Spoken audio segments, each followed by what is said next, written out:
right, welcome to an unusual session of the Fragments of Silicon reviews. Mainly because, if you'll recall, on Wednesday, the past Wednesday of which this was recorded on, Petty predicted that he would get sick via his sister returning from out of state, and that is indeed what has happened. Like, his voice is currently shot, so he will not be. He is here in the sense that he's running the tech.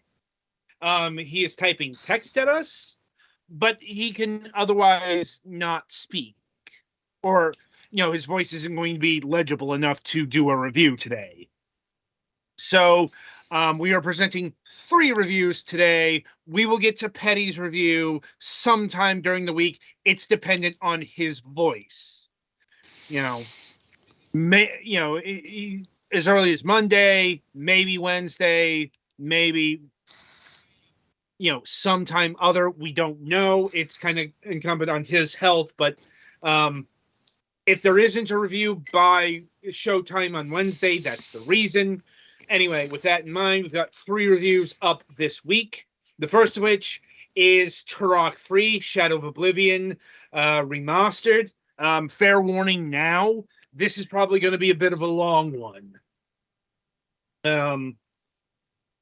Because, I have quite a bit of history with the Turok franchise. There's quite a bit to cover here.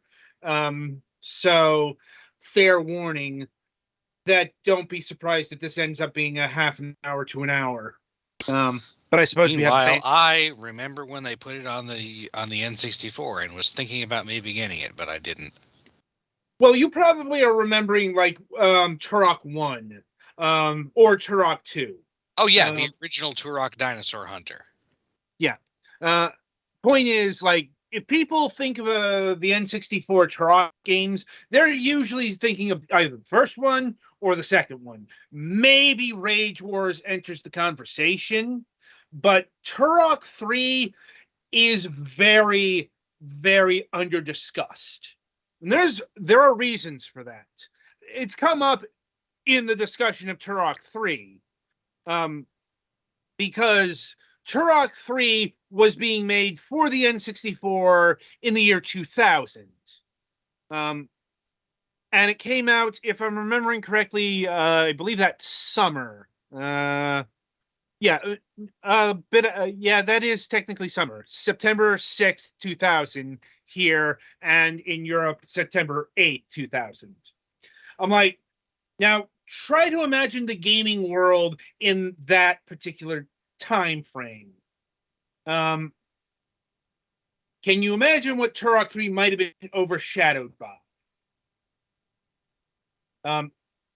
Well, I'll give you the most the biggest things that keep coming up. PlayStation 2. Indeed, we're like a couple of months from the launch of the PlayStation 2. The Dreamcast has been out for about a year. These two systems come up all the time when discussing Turok 3 and why it didn't gain more recognition. And those are true. But I think there's a missing piece of the puzzle that shockingly doesn't come up enough, but should. And I haven't seen it mentioned anywhere, but absolutely should be mentioned. Perfect Dark. Like, Perfect Dark came out in the spring of 2000, which, to be fair, it isn't like it's releasing 3 weeks around the time of Turok 3. But I owned an N64 in 2000. I'm speaking from experience here. The first-person shooter on the N64 that I was busy with at that particular time was Perfect Dark. Which, Perfect Dark had a pedigree insofar as there were 3D shooter pedigrees on consoles at the time. So did Turok. Like, these were the 2 pillars. This and GoldenEye were the pillars of N64-born first-person shooters. Doom 64 now is getting the recognition that it deserved, but back in the day, oh hell no. Like back in the day, it was mostly Doom 64 compared to Doom on the PC, and most of the people on the PC didn't believe that console shooters were possible, like or like didn't merit. Yeah. Yeah, looking it up, Perfect Dark came out in the 22nd of May 2000 and June 30th, 2000. Once again, that's a bit of distance, but that's still fairly close. And the thing about Turok 3 is it got more like Perfect Dark, at least in the early setting. I mean, seriously, when I was playing through the first chapter, I felt like I was playing through Perfect Dark, only not as good.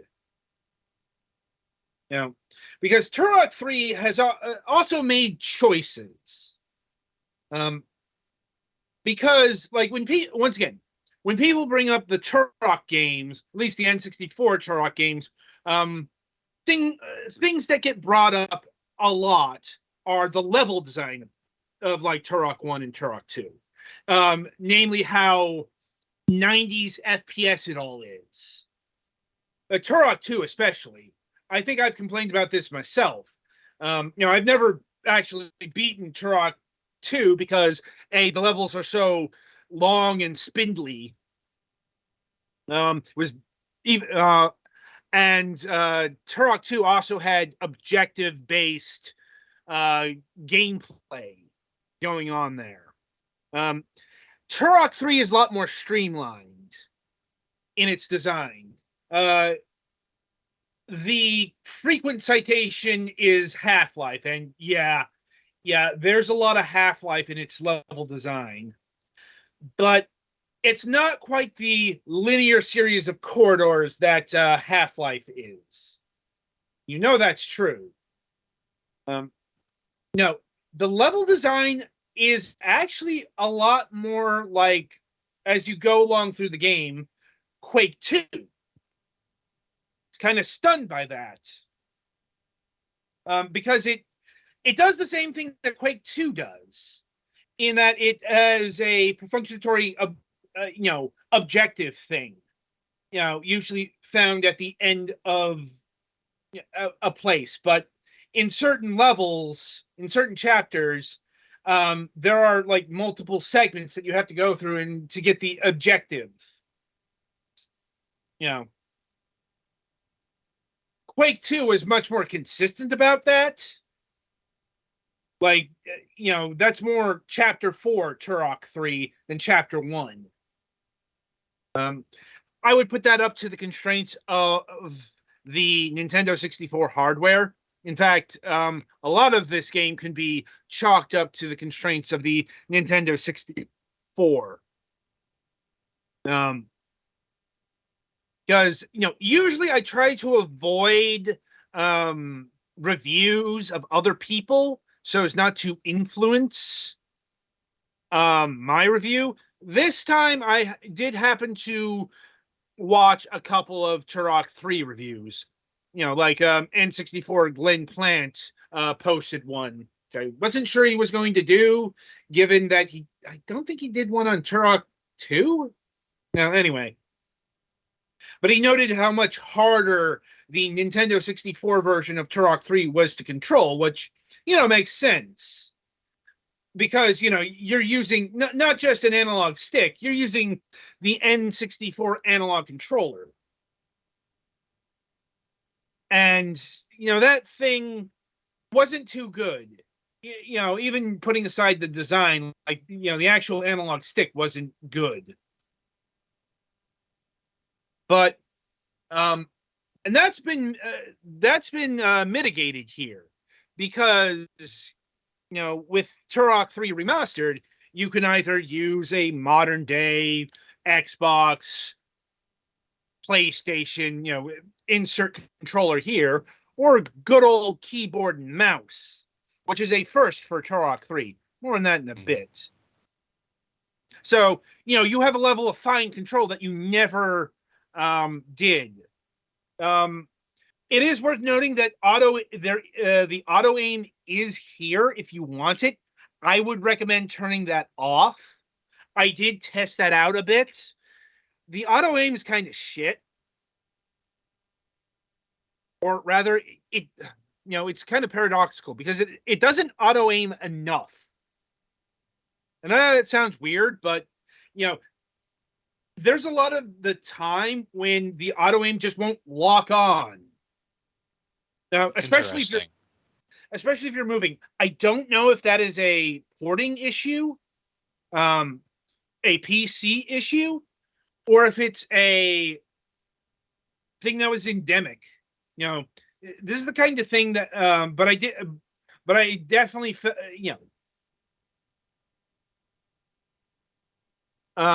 or if it's just like movement related, because that definitely happened a lot when, I'm trying to do things you do in FPSs, especially of this vintage. You move, you circle strafe. Circle strafe is your friend in this game. You will use because it a lot. Enemies don't turn good.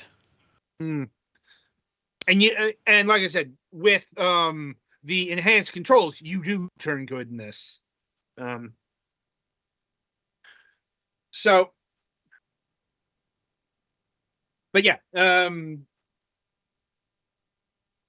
Anyway, so Turok 3 is controlled better than ever, because that ties into why this remake is so long in coming.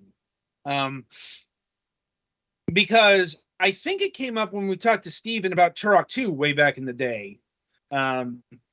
Or maybe one of the other remakes. Like, look, we've had Night Dive on the program a bunch of times. So details can get blended.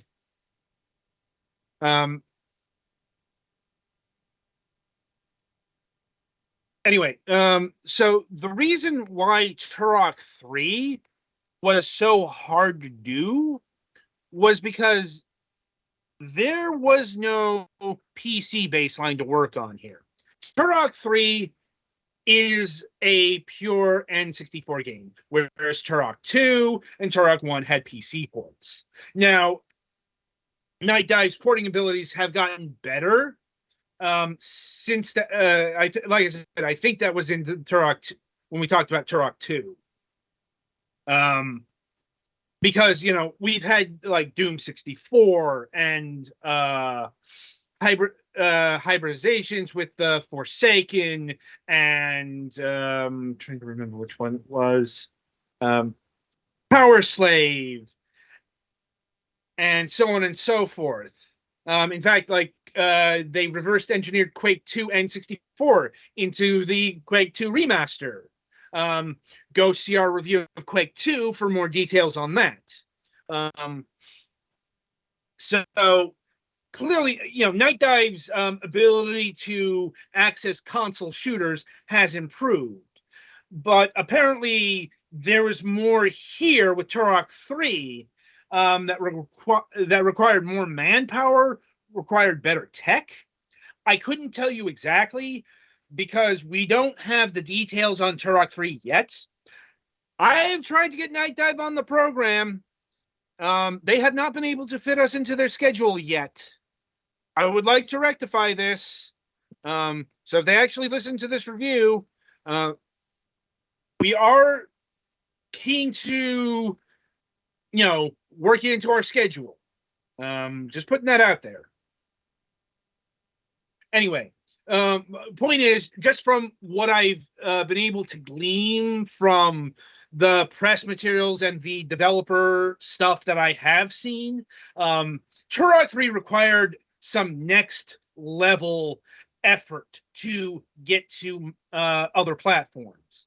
And that has actually come into play with Kex Engine 4. This is the first game that is using the latest iteration of Night Dive's proprietary wrapper engine. A thing that's becoming increasingly common with those who focus on the retro scene. Like Limited Run Studios has their Carbon engine. Our friends at Digital Eclipse has the Eclipse engine, for example. Night Dive, they've had their Kex engine for about a decade now. Yeah, because I believe maybe a little more. I'm not exactly sure when the Kex engine becomes an actual thing versus say Strive Veterans Edition, which is a thing that they did, but I don't think it's technically Kex engine. So once again, if we have Night Dive on the show in the new year, I'll be sure to ask them about that. But anyway, and yeah, Petty, the pre-Halo period was interesting because hopefully we didn't lose anything. I don't think we got disconnected.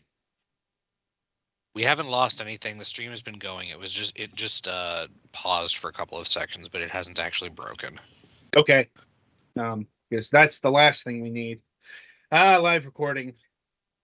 Anyway, getting back to what I was saying, I hate it when that get. The pre-Halo period was the Wild West. In fact, this is pre-second analog stick. Right, you're lucky if you get a dedicated set of 4 buttons to move the camera around. Because, well, I said there were ways to do it back in N64 days. Like GoldenEye Perfect Dark had dual analog control, but you had to actually hold 2 N64 pads to do it. It was literally an idea that took a long time to catch on compared to how long people wanted to make games 3D. Once people figured it out, it caught on pretty quickly.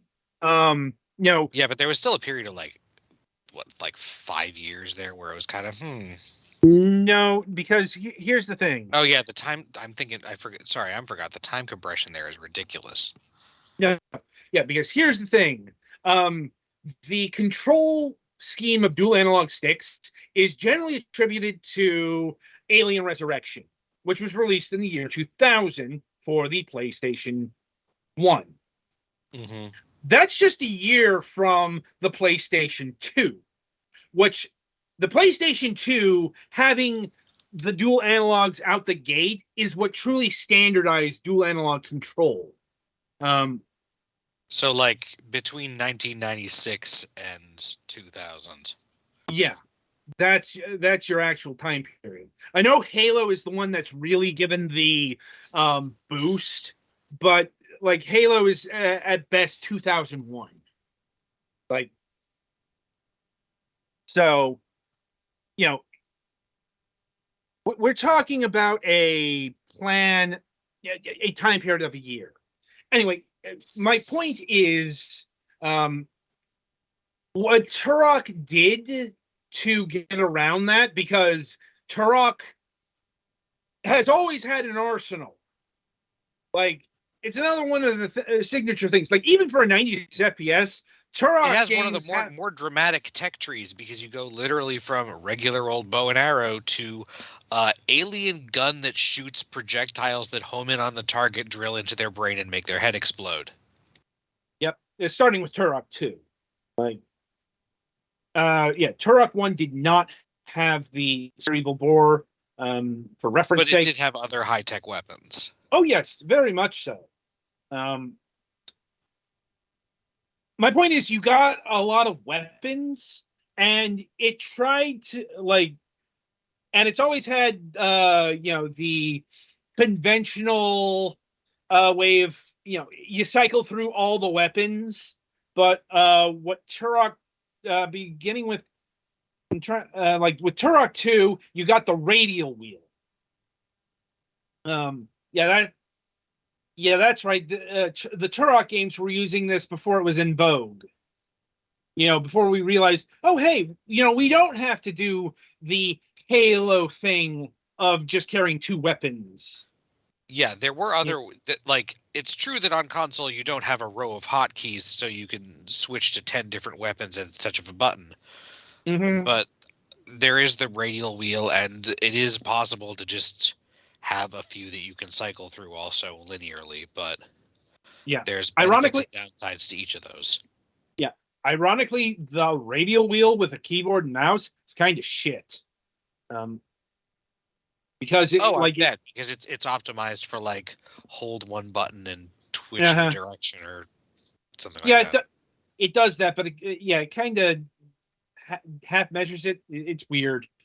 But once again, you can just use a keyboard, so it's not it's not that big of a problem. I think you can. Anyway, so moving onwards to story. Yeah. I know that that's a bit weird to bring up in terms of Turok, a game series that's, well, once again, it's the 90s FPS. There is a story, but the story is very heavy on you are a character. Here is a little bit of motivation for you. There are dinosaurs and aliens to shoot. No, that is so incorrect. Like, not here. Like, that's Turok. Oh, no, I mean in general. No. Let me finish. No, because you want to know where some of the big Half-Life influence? It's on story. Because Turok 3 has a lot of story and characterization. Like, right. in that it has characters for the first time. Because okay, so yeah, what you described there, that's the premise for Turok 1. That's what I was trying to say. Yeah. You are Talset Turok, if I'm remembering correctly.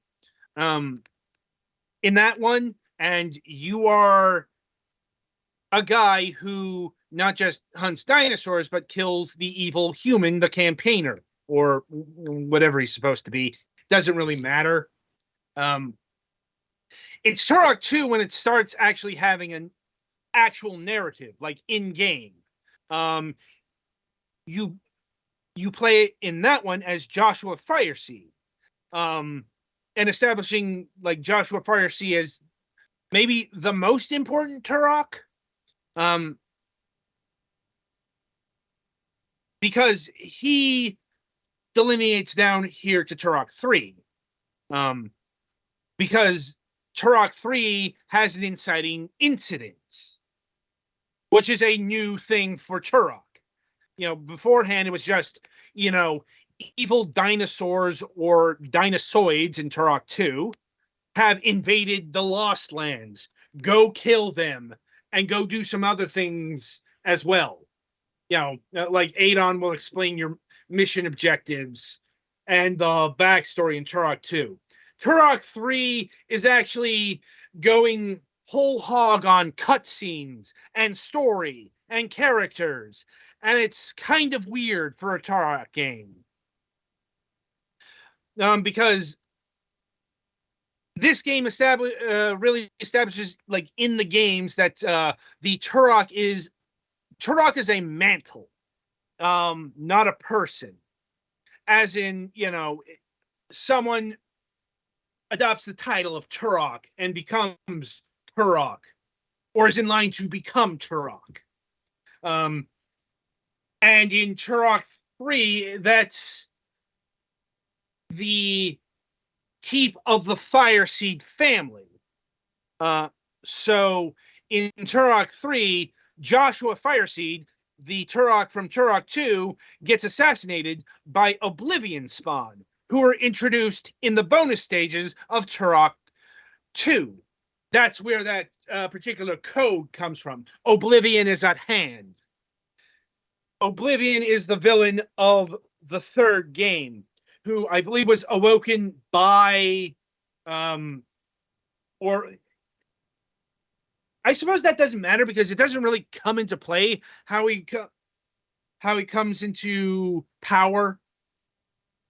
But it's like Oblivion is this apparently all-powerful, all-ancient deity that will devour the universe. We're still not much on villain characterization here. It's more on Danielle and Joseph, who are the brother and sister of Joshua, and the last living members of the Fireseed clan. And apparently they are the last Turoks. Which is basically a way of getting a character select into place. Because you will either play as Danielle or Joseph through the campaign. And they are not just the same character, with, let's say, tits, as some games might do that. No.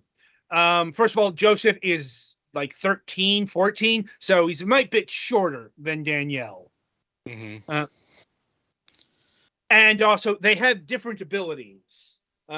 Joseph has night vision goggles, which allows him to see in the dark, and Danielle has a grapple hook. Before you get excited insert Gravity Falls clip. Indeed. But before you get too excited, I played through Danielle's campaign. I did not get enough time to, play Joseph's. And I know there are more than subtle differences between their actual campaigns. Like, they will go to different places at times. But it's like, I also know it's not different enough to warrant another, 4 to 6 hours of play, depending on time or how much you muck about. Because that is another thing about this Turok game. You will complete it a lot sooner than other Turok games, because as mazy as some of the later chapters can get, it is nowhere near the level of, let's say, complexity that, say, the Lair of the Blind Ones had. Which is ultimately, I think, a good thing. Because, I honestly think that the Turok, especially Turok 2, they're 90s levels in the bad way. It's especially because every Turok game is constrained by the N64 hardware. Especially the cart space. So I was going to say that's one of the cartridge format did kind of cramp up some of their design. Yeah, it's a problem in every Turok game, including this one. You will hit a lot of areas that look exactly the same. They're cut and pasted. Once again, I'm pretty sure the N64 version of Turok 3 was using, if not the largest cart available, pretty close. And it was also using the latest compression techniques from Factor 5. They were actually the wizards that allowed a ton of speech to appear on late stage N64 games. Bit crushed to hell. But they still, it's still an impressive amount of speech, and you get that here. In fact, Turok 3 was, when it was regarded, it was very well regarded for its tech. It's probably the most advanced FPS game that we saw on the N64, because it was doing things like facial animation. And we're talking about a system where we couldn't even get fingers on most of the time. Even Perfect Dark didn't have actual facial. Is all you usually got. needed, really. Yeah, I mean, you got wild gesticulations, but yeah, Turok 3 was, people say it's pushing the N64 to its limits. Honestly, I haven't played it, but I have played, once again, I played N64 games from around that time. Honestly, by 2000, we were getting to the point where games were not just pushing the N64 to its limits, they were pushing past. And we were getting that in 1998. Like, I remember the frame rate dips that Turok 2 got. And that was and that was 2 years before this. Mm-hmm. Yeah, Turok 3 is infamous for its very bad frame rates. And we're talking about an N64 game where frame rates went to die. Like, if you could actually get a consistent 30 on the N64 and not having to reduce the graphics to the bone, looking at you like Mario 64 and F-Zero X, that was 60. But, you know, that is just like the system when I think of when, you know, just pushing the graphics would tank the frame rate. And Turok 3 was like right up there. I know Perfect Dark did that a lot. Like, I remember in 2000 playing through Perfect Dark and just thinking, geez, this probably should have came out on, I'm not sure if the GameCube was named by then, or, you know, this probably should have been saved for the next system. Just how held back that game was. And it was the same case with Turok 3. Thankfully, in both cases, you know, you don't have to play the game on real hardware anymore. And yeah, you know, Turok 3 is getting some pretty nice frame rates, modern day frame rates, modern day resolutions, provided you are playing on the PC. From what I've heard, like 4K 120 FPS is only PC for now. I think that has to do, like, I know it's an issue on the PlayStation. You know, once again, you know, I have not played the console versions.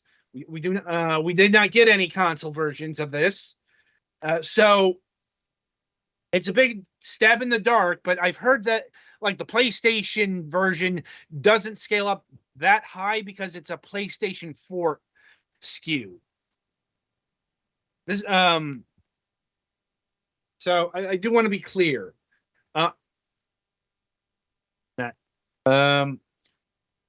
I suppose with a game like this, that doesn't matter that much. It is worth noting that Turok 3 Remastered is one of the in being one of the most extensive remasters, if not the most extensive Night Dive has done to date. That does include the graphics. Like, they're not the same graphics you saw on the N64.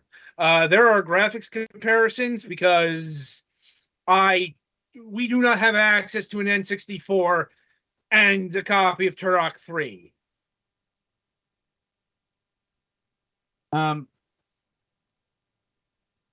So there are graphics comparisons out there, and yeah, you look at the reworked Turok 3, and it looks more like something that would come out on the Dreamcast or the PlayStation 2, maybe, in terms of its reworking.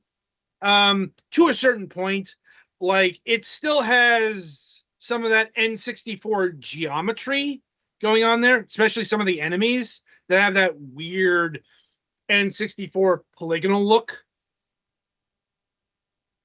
So it reminds me a lot of Final Fantasy VIII Remastered, of all things, because that particular remaster wasn't just, the PlayStation game, but on modern hardware. No. They touched up the graphics to the point where it looked like Final Fantasy VIII, but on the Dreamcast. It's a weird level of remastering, I will admit, but, there you go. Like, so now we come to the downside of the sacrifices made to Turok 3. Because this really cannot be ignored, but it is not there. And that is multiplayer. Turok 3 Remastered lacks any sort of multiplayer mode. And Turok 3 on the N64 had a fairly robust multiplayer mode.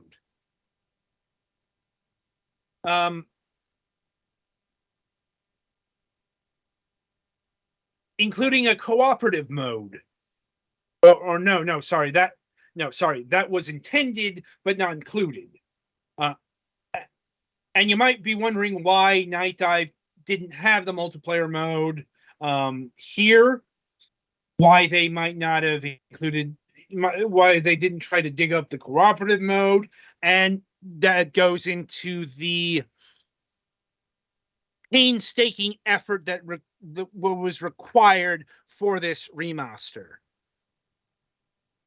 Like I said, from what I've been able to source out on like their the Night Dive Discord, is that the effort required to build this game out of the N64, coupled with let's say the lackluster response the Turok 2 multiplayer had, where they did take the time and effort eventually, because I do remember Turok 2's multiplayer not being online for a time. And they eventually did do that. But here's the thing. Turok, when we're talking about multiplayer, the multiplayer installment is Rage Wars. To the point where that was multiplayer only. You could do single player with bots. Very strange release to do on the N64. And only on the N64. Maybe they were too afraid of Unreal Tournament and Quake 3 Arena, which both came out the same year. To be fair, that's a very good reason to be afraid. Because I guarantee you, had Turok Rage Wars released on the PC, its lunch would have been eaten by either one or both of those titles. So ultimately, the decision was made to cut or excise, I suppose the proper term, the multiplayer mode here. And I don't think there's been an indication that they will add the multiplayer. I think what it really comes down to is that the Turok 2 multiplayer was so much effort for so little return. Which is understandable. Like, I'll be honest, if I were the project manager and I had to make that kind of call, I would also scrap the multiplayer from this package due to time or budgetary or whatever constraints were hit upon. Because, Turok, people did not play Turok 2's multiplayer by and large. Yes, it had its fans, but compare it to like Quake 2, no, it's not even a contest. So it's understandable why it's not here, but it is still a missing and significant portion of the package. And in real absolute remake terms, it's a step backwards.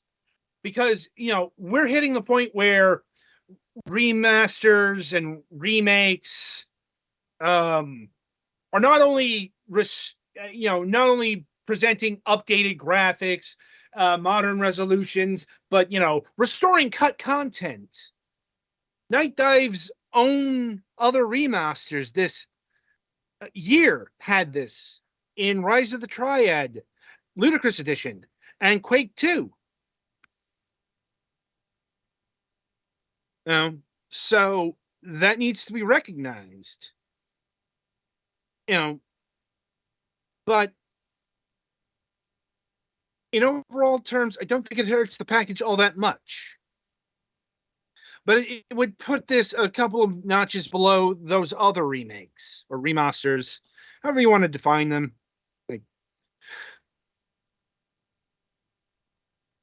And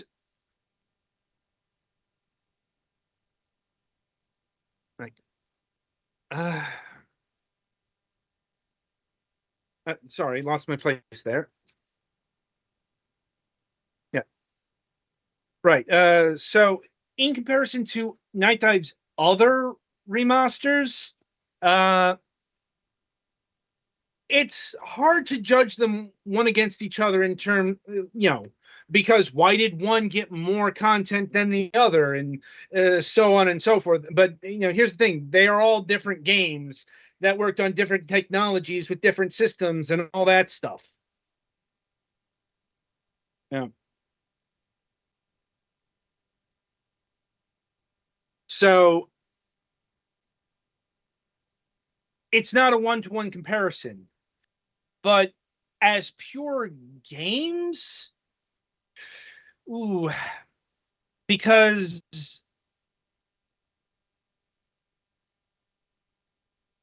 that's a bit harder to rank, because if you recall our topic of discussion on Rise of the Triad, I am not a fan of Rise of the Triad. I can respect that game. I can admire what it was doing to stand out in the year of 1994, 95, when it came out. When it came out against like Doom 2 on the Wolf 3D engine. But I still stick to my guns there. I do not like any of its quirks, especially in like the level design. I just found that game obnoxious. And I definitely don't find Turok 3 obnoxious. But can I compare Turok 3 to Quake 2? I suppose I can, but not very favorably. Because once again, Quake 2, especially the main package, had the benefit of PC technology behind it. You can see what straitjackets can be forced upon FPS games just in that package with Quake 2 and 64 version. But, so yeah, Turok 3 isn't going to necessarily stand up to Quake 2, but that was always this was the debate back in the day. These were actual debates I had with PC game fans around that time. It's why I couldn't fucking stand them, because the best of the PC could not stand the best of the N64 could not stand toe to toe to each other. That is technically true, but these are much different systems. So Turok 3 is working on and from the limitations of the N64.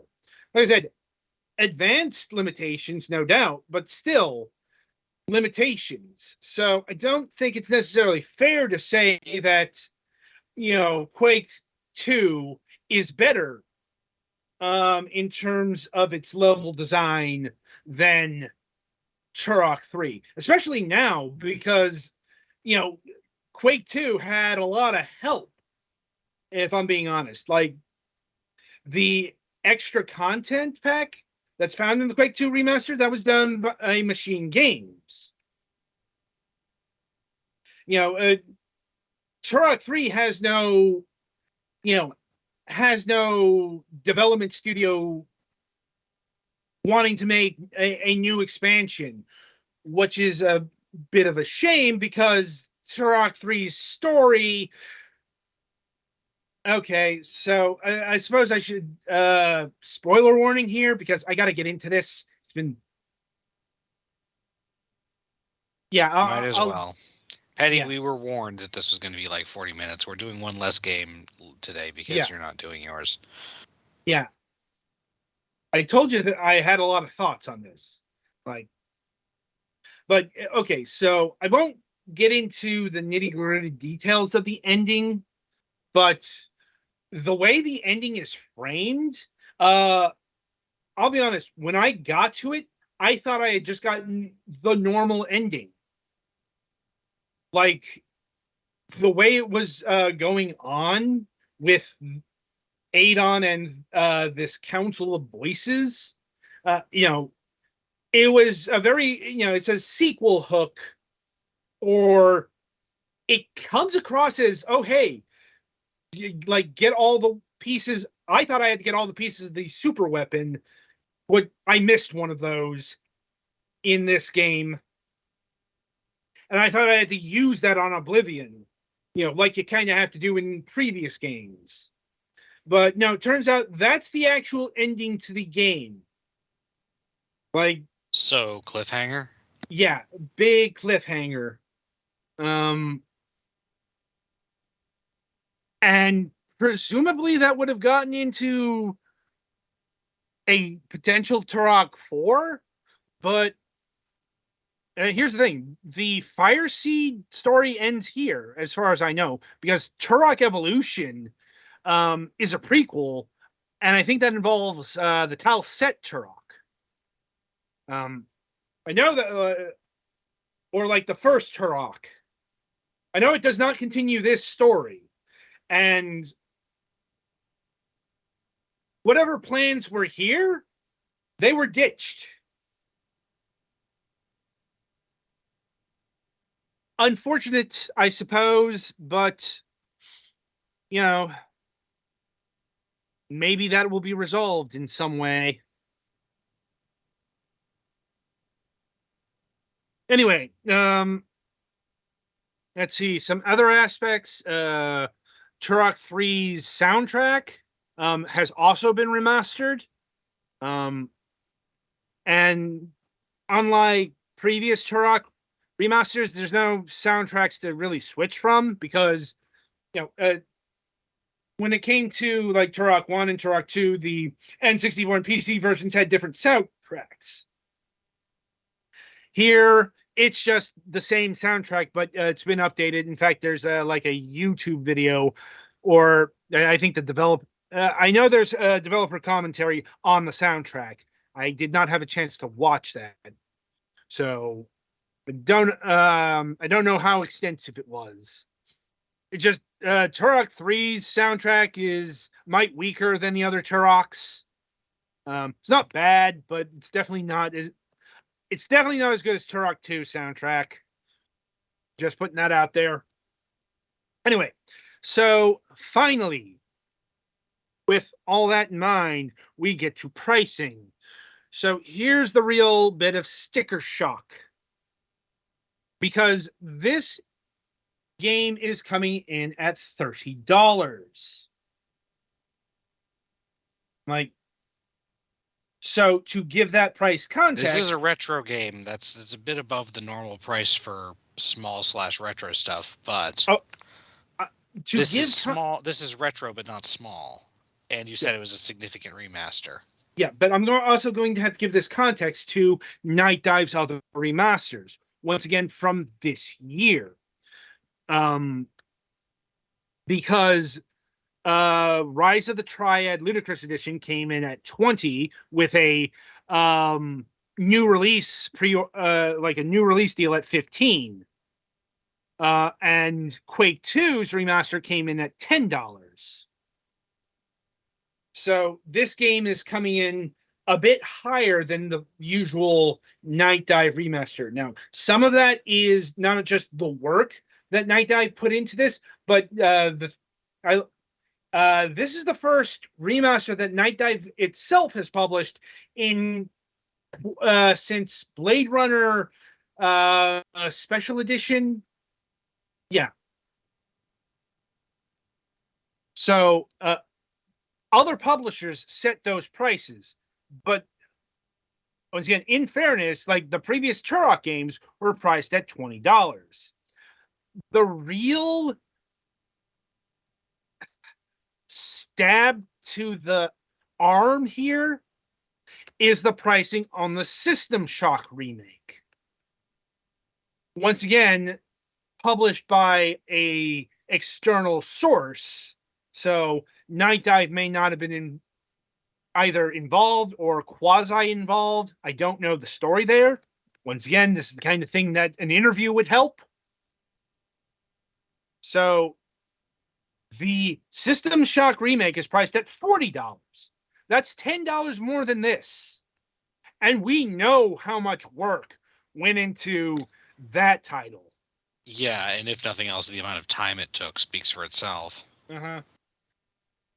So, and that's only being priced $10 above. Though let me double check if that's still the case. Because it has been, it's been a couple of, yeah, no, it's still $40. You know, we are hitting the the time periods where you might get it discounted, and it probably has been on discount. In fact, I would not be surprised if the System Shock remake during, say, the next Steam sale is exactly or maybe even a bit cheaper than Turok 3 Shadow of Oblivion Remastered. Which, once again, could be in the hands of PlayOn. I don't know. But there's no getting around this price. It's a bit galling. For those who have an expectation on the surface level.